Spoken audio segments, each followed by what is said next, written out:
নমস্কার বন্ধুরা, রূপা simple and daily লাইফে আপনাদের সবাইকে অনেক অনেক স্বাগত। আজ একদম সহজ নিরামিষ একটা ছোট্ট রেসিপি নিয়ে আমি হাজির হয়ে গেছি। শাপলা আপনারা বিভিন্ন রকম আমিষ নিরামিষ সব রকমভাবেই তৈরি করে খান। আজ আমি একদম সহজ অথচ ভীষণই লোভনীয় এই শাপলার রেসিপিটি শেয়ার করছি। খুব কম সময়ে চটজলদি কিন্তু হয়েও যায়। তাহলে চলুন দেখে নেওয়া যাক রেসিপিটি। ভালো লাগলে ভিডিও শেষে একটা লাইক, কমেন্ট, শেয়ার ও সাবস্ক্রাইব করে আমার পাশে থাকবেন বন্ধুরা।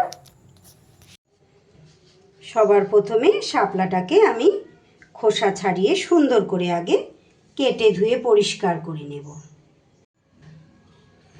শাপলাগুলো কিন্তু আমি খুব সুন্দর করে খোসা ছাড়িয়ে কেটে ধুয়ে জল ঝরিয়ে নিয়েছি বন্ধুরা। শাপলা আপনারা প্রত্যেকেই কাটতে পারেন, আমি জানি, সেটা আর ওই জন্য শেয়ার করিনি।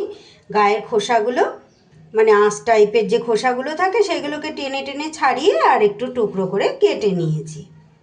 এইবার গ্যাসে আমি কড়াই বসিয়ে কড়াইতে দিয়ে দিচ্ছি খুব অল্প পরিমাণ একটু তেল। আমি এটা রাইস ব্র্যান দিয়েছি বন্ধুরা, আপনারা চাইলে সর্ষের তেল দিতে পারেন। তেল গরম হলে এর মধ্যে দিয়ে দিচ্ছি একটু কালো জিরে। একদম সহজ একটা নিরামিষ রেসিপি বন্ধুরা। শাপলাটা তো খুব কম সময়ে পাওয়া যায়, এই বর্ষার শেষের দিক করে এই শাপলাটা কিন্তু বাজারে আমাদের একদম অ্যাভেলেবেলভাবে পাওয়া যায়। আর এই সময়ই কিন্তু শাপলাটা আমরা তৈরি করে বিভিন্ন রকমভাবেই খেতে পারি। আমিষভাবে তো খেতে ভালোই লাগেই, কিন্তু এইভাবে নিরামিষভাবে করে খেয়ে দেখবেন বন্ধুরা, এইভাবে কিন্তু নিরামিষটাও ভীষণ ভালো লাগে। আমি এখানে এক আঁটি মানে বাজারে যেইভাবে আঁটি করে বিক্রি হয় আর কি, ওই রকম পরিমাণ শাপলা নিয়েছি। শাপলা কিন্তু খুব জল একটা সবজি, মানে এর ভিতরে প্রচুর জল থাকে। একটু ভালো করে নাড়াচাড়া করে নিতে হবে। নিরামিষ দিনের একটা ভীষণ লোভনীয় একটা রেসিপি। এটা আপনারা ভাত বা রুটি যে কোনো আইটেমের সাথেই কিন্তু খেতে পারবেন। এবার এখানে আমি দিয়ে দিচ্ছি একটু নুন। নুনের পরিমাণটা কিন্তু একদম বুঝে দিতে হবে, খুব অল্প পরিমাণ নুন দিতে হবে। এবারে দিয়ে দেবো একটু হলুদ গুঁড়ো। নুন আর হলুদ দিয়ে শাপলাটাকে একটু বেশ ভালো করে ভাজা ভাজা করে নিতে হবে। নুনটা দিয়ে দিলাম কেন, নুনটা দিলেই কিন্তু শাপলা থেকে এইবার যে জলটা বেরোনো সে পুরো জলটা বেরিয়ে যাবে, আর ওই জলেই কিন্তু শাপলাটা আমার সিদ্ধ হয়ে যাবে। আপনাদের পরিবারের সদস্য সংখ্যা বেশি হলে একটু বেশি করে নেবেন বন্ধুরা, কারণ এটা একদম কমে অল্প হয়ে যায়। দেখুন এখনই আস্তে আস্তে কতটা কমে যাচ্ছে।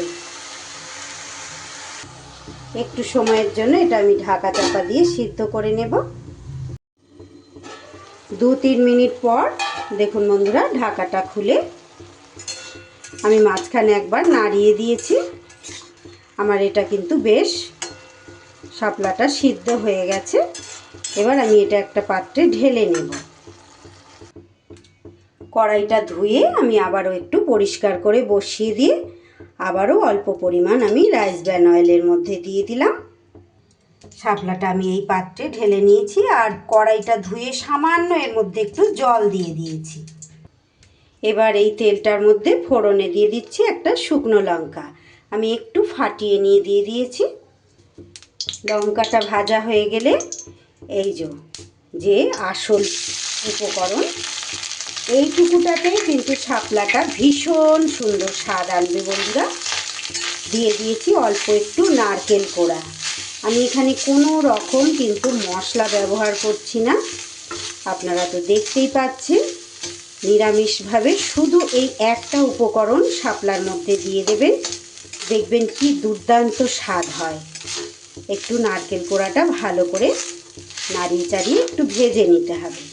বেশি তেলেরও ব্যবহার করিনি, কোনো মশলাও দিইনি। নিরামিষ দিন এটা যদি করেন গরম ভাতের সাথে তো ভীষণ ভালো লাগবে, তারই সাথে কিন্তু রুটি দিয়েও এটা খুব ভালো লাগে খেতে।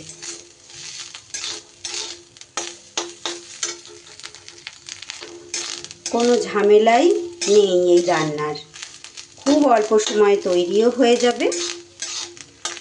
আমার নারকেলটা কিন্তু বেশ ভাজা হয়ে গেছে। এবার আমি এই শাপলাটা দিয়ে দেব।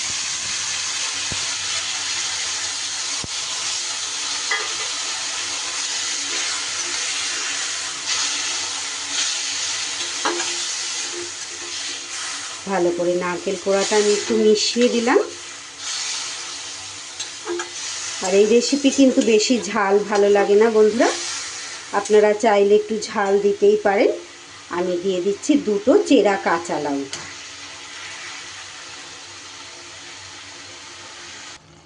এবার আমি এটার মধ্যে দিয়ে দিচ্ছি একটু চিনি।